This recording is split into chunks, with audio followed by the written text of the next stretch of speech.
Alô, galerinha, vamos para nossa aula de história de hoje, dia 2, a aula nova, conteúdo novo, tá? O último conteúdo aí do primeiro bimestre. Vamos lá então, gente. Fiquei quase 10 minutos esperando o carro do peixe sair daqui. Acho que agora ele foi embora. Meu Deus do céu. Vamos lá. Vamos lá, nossa aula de hoje é sobre expansão geográfica brasileira, tá bom? Então acompanhe aí a leitura, eu vou deixar o texto para vocês também anexo, tá bom? Então vamos lá. As chamadas entradas tinham a finalidade de expandir o território. Eram financiadas pelos cofres públicos e com o apoio do governo colonial em nome da Coroa de Portugal, ou seja, eram expedições organizadas pelo governo de Portugal. As bandeiras eram iniciativas de particulares, associados ou não, que com recursos próprios buscavam obtenção de lucros, ou seja, eram expedições organizadas por bandeirantes. Então, as entradas, a finalidade era expandir o território. Eles queriam conhecer, tá? Tudo que tinha aqui no Brasil. Então, eles entravam mato adentro e eles procuravam ouros, metais preciosos, tá?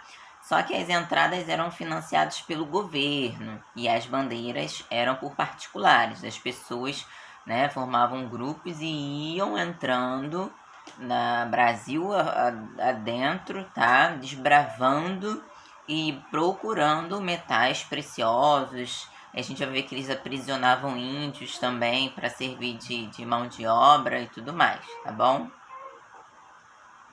Então vamos lá. Próximo. Esse aqui são as entradas, ó. A gente acabou de ler.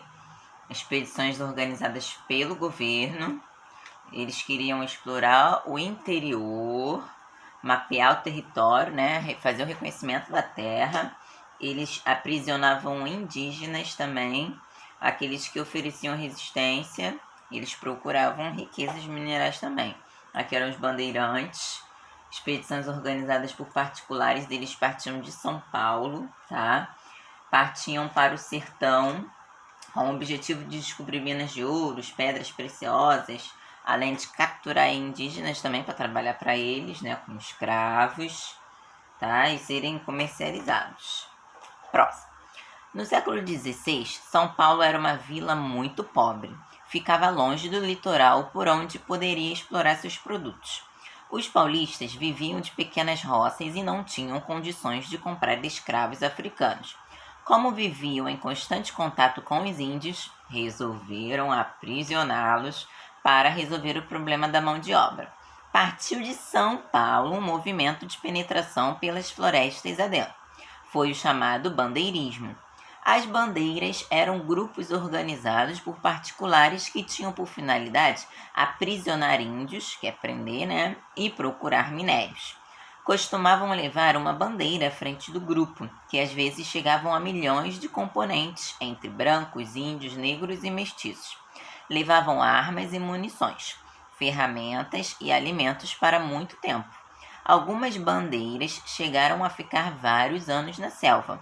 Às vezes era preciso parar, plantar e colher para se reabastecer e seguir viagem. Então, as bandeiras partiram de São Paulo, iam sertão adentro, tá? Procurando metais preciosos, aprisionavam índios primeiros, tá? Para servirem como escravos. E eles ficavam muito tempo lá para dentro do sertão, tá? E às vezes eles tinham que plantar, esperar crescer e colher para eles comerem. Não sei se eu botei aqui, ó. Ah, não. Eu continuei. Que aqui, ó, é o acampamento dos bandeirantes, né? Olha lá, eles ficavam tudo assim no interior, armavam acampamentos e ficavam lá até descobrirem aí os metais preciosos, tudo que eles queriam. Vamos continuar. Geralmente, o bandeirante era um tipo forte, corajoso, ambicioso, independente e violento. Os chefes e auxiliares costumavam proteger-se vestindo roupas de couro, acolchoados e botas. Junto, levavam bestas de carga com os mantimentos. levavam índios experientes que o ajudassem a enfrentar os perigos como perda de rumo, fome, sede, animais ferozes, doenças e ataque de tribos indígenas. Então eles aprisionavam os índios e levavam aqueles mais experientes na frente lá do bando, porque os índios, né, eram acostumados, né, para eles guiarem o caminho, mostrar, né, como que se lida com animais ferozes. Os índios sabiam de tudo isso. Na bandeira, o chefe era autoritário, não havia democracia e as normas eram rígidas. Os bandeirantes viviam numa sociedade de violência e exploração do ser humano através da escravidão. Eles consideravam como seres inferiores os negros, os índios e os mestiços. Então, para eles, negros, índios e mestiços eram seres inferiores. Agiam com crueldade contra tribos indígenas e às vezes contra as missões jesuíticas, né, os padres. As principais bandeiras partiram de São Paulo e algumas foram tão longe que ultrapassaram o meridiano de Tordesilhas.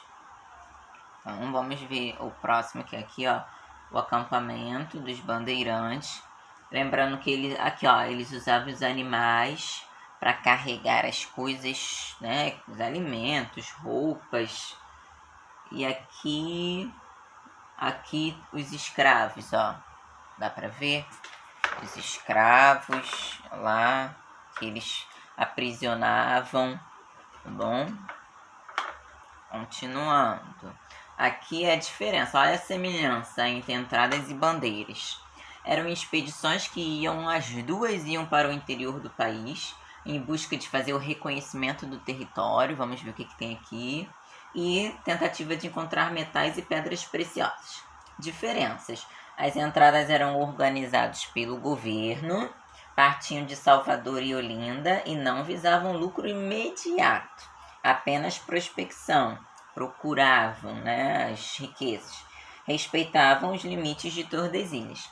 As bandeiras eram iniciativa privada, não eram financiadas pelo governo, partiam da Vila de São Paulo, de Piratininga, visavam lucro imediato, quero ouro, quero ouro, quero ouro.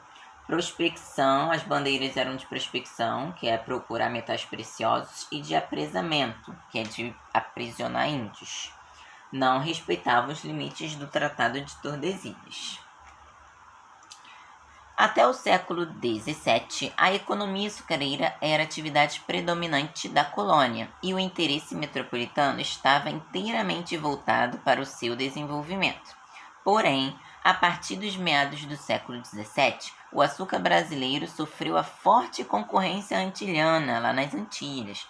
Claro, os holandeses, uma vez expulsos, passaram a produzir em suas colônias no Caribe, fazendo com que a coroa portuguesa voltasse a estimular a descoberta de metais preciosos, tá? Então, os holandeses, né, eles começaram a produzir nas suas colônias lá do Caribe, né, o açúcar, plantavam lá cana-de-açúcar. E aí, aqui, né, o Brasil sofreu forte concorrência do açúcar lá, que eles vendiam por um preço melhor, tá? Então, aqui o açúcar decaiu e eles tiveram que pensar em outro produto que depois viria a ser o café, tá? Para levantar a economia aí do país. Último, em 1674, destacou-se a bandeira de Fernão Dias Paz, que apesar de não ter descoberto metais preciosos, serviu para indicar o caminho para o interior de Minas Gerais. No final do século XVII, os bandeirantes paulistas descobriram as primeiras jazidas de ouro na região de Minas Gerais. No início do século XVIII, eles encontraram ouro na capitania de Mato Grosso e mais tarde Goiás. Então acharam as primeiras jazidas em Minas Gerais, depois em Mato Grosso e depois em Goiás. No início da mineração, a atividade era controlada pelos paulistas e a mão de obra utilizada na extração do ouro e dos diamantes era principalmente de escravos indígenas. Inicialmente, o ouro era retirado do leito dos rios, Para isso, os escravos ficavam o dia todo com as pernas dentro d'água, o que acontecia também na lavagem dos diamantes. Então, as primeiras jazidas de ouro foram encontradas em Minas Gerais. Depois encontraram em Mato Grosso e depois em Goiás. Então, não esqueçam, o primeiro lugar foi Minas Gerais. À medida que adentravam a mata, iam fundando as novas vilas, mas para isso precisavam de mão de obra barata. Por isso eles escravizavam os índios. Olha aqui, ó, os bandeirantes e aí eles prendendo os índios no tronco, tá bom? E fim, esqueci de botar o último slide. Então, hoje nós falamos aí sobre as entradas e as bandeiras, tá? Aqui tá as diferenças. Vou deixar o texto em anexo para vocês e também vai ter uma atividade igual de ontem pra gente marcar X, tá bom? Então, um beijinho para vocês e até amanhã.